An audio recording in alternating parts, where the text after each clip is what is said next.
क्या हार में क्या जीत में किंचित नहीं भयभीत में, कर्तव्य पथ पर जो भी मिला यह भी सही वह भी सही, हार नहीं मानूंगा रार नहीं ठानूंगा। दोस्तों, यह कविता जो है वो हमारे देश के भूतपूर्व प्रधानमंत्री अटल बिहारी वाजपेयी जी की कलम की कविता है, जो एक मानव के ओजस्विता को प्रदर्शित करने का कार्य करती है। ये लाइंस के साथ आज का सेशन मैं इसलिए शुरू करने जा रहा हूं। नमस्कार, मैं अभिजीत कुमार दुबे, समृद्धि यूट्यूब चैनल में आप सभी का स्वागत करता हूं। और ये लाइन जो मैंने कहा वो इसलिए कहा क्योंकि हमारे TR3 के सभी अभ्यर्थी जो है वो लगातार परेशान हैं, दबाव में हैं, तनाव में हैं, क्योंकि रोज कुछ ना कुछ नया हो रहा है। अब एक बार फिर से एक न्यूज चल रहा है कि नवंबर में रिजल्ट, अभी कुछ दिन पहले 2 दिन पहले चल रहा था कि सितंबर लास्ट में रिजल्ट आ जाएगा, रोस्टर आते ही रिजल्ट आ जाएगा।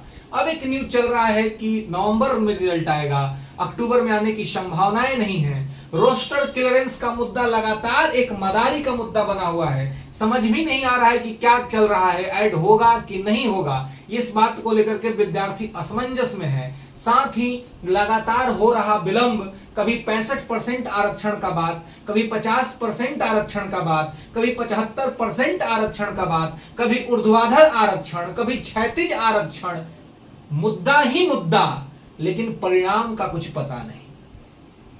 विद्यार्थी इस वजह से काफी तनाव में है, दबाव में है। तो अभी दोस्तों मैं सारा कंफ्यूजन इस वीडियो में दूर करने के लिए आपको आया हूं।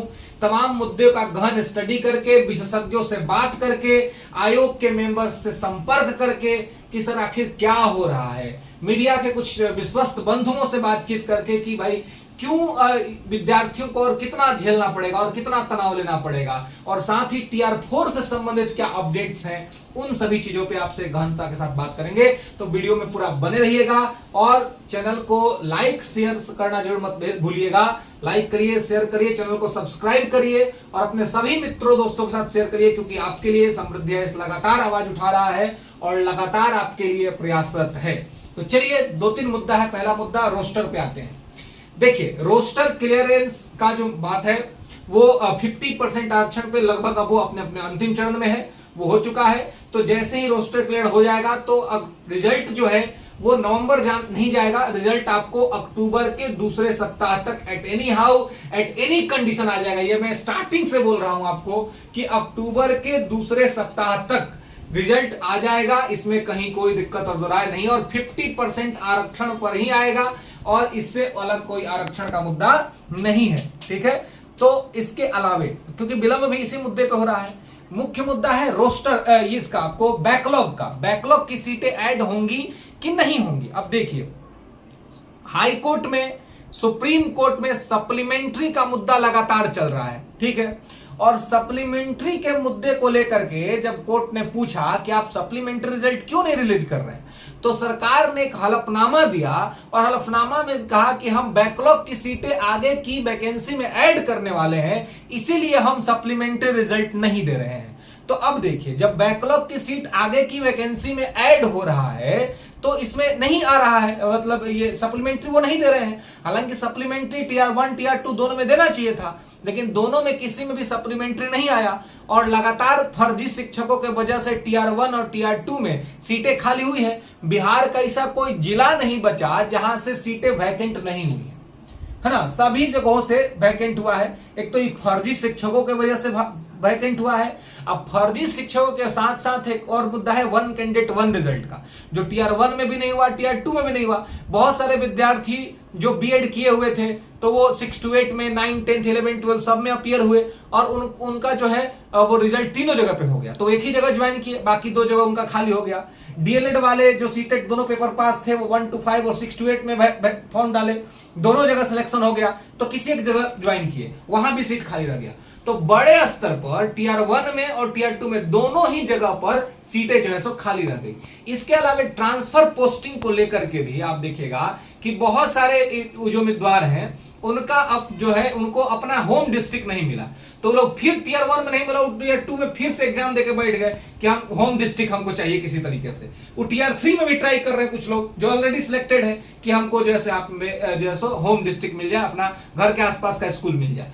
अब देखिए, तो इन सभी वजहों से पीछे का सीट खाली हुआ है और हो रहा है। तो जब पीछे का सीट खाली हो रहा है तो उसको ऐड करने के लिए आपको सप्लीमेंट्री आप देते, लेकिन सप्लीमेंट्री आपने दिया नहीं, तो आपने कहा कि हम बैकलॉग की सीटें ऐड करेंगे। कहां पे कहा? कोर्ट में कहा। तो अब यहां पर जो डायलेमा लगातार क्वेश्चन पूछा जा रहा है और सरकार का कोई व्यक्ति ऑथोराइज पर्सन जो है, इवन शिक्षा विभाग, इस पर जो है वो अभी तक कुछ स्पष्ट नहीं कह रहा है। लेकिन मैं आपको स्पष्ट ये कह देता हूं कि ये आपको रोस्टर जो है क्लियर हो जा रहा है, उसके बाद आपको ये घोषणा जरूर हो जाएगी कि बैकलॉग की सीट TR3 में ऐड हो रही है। ये करना पड़ेगा। आपने सप्लीमेंट्री नहीं दिया, आपने वन कैंडिडेट वन रिजल्ट लागू नहीं करा, आपने डॉक्यूमेंट वेरिफिकेशन पहले नहीं कराया, यानी छात्रों की किसी भी मांग को आपने नहीं सुना, तो क्या बैकलॉग भी नहीं सुनिएगा? बैकलॉग सुनना पड़ेगा, क्योंकि बैकलॉग केवल हमने, कोर्ट भी सुनवाएगा। वकील खड़े हैं हाई कोर्ट में और सुप्रीम कोर्ट में यह पूछने के लिए कि जब आपने हलफनामा दिया तो बैकलॉग क्यों नहीं।